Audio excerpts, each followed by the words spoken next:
No, la verdad es que vine aquí con las expectativas realmente de pasármelo bien y es una sorpresa poder estar el último día en la última partida optando al título.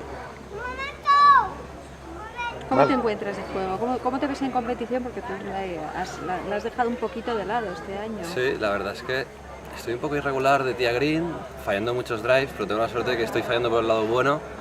De 100 metros para abajo estoy bastante fino y me encuentro cómodo con los pads y con los approach. Entonces creo que es mi punto fuerte esta semana y a ver si mañana intento meter las bolas en la calle y tengo más opciones de verde. ¿Ganar aquí te condicionaría para replantearte volver a competición 100% o...? No, en principio no. En principio con lo que tengo ahora ya estoy bastante cómodo. Me gustaría competir un poco más, ya lo comenté, pero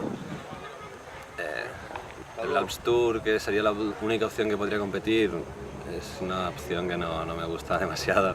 Así que seguramente seguiría dando clases y jugando. ¿Cómo lo ves para mañana? Pues bueno, en principio pues voy a seguir con mis rutinas, jugar hoyo a hoyo y a lo que salga. La verdad es que hay muy buenos jugadores en este torneo y cualquiera puede ganar. Así que mañana jugaré hoyo a hoyo y a ver qué tal sale la cosa y si podemos estar con opción de triunfo hasta el final, pues mucho mejor.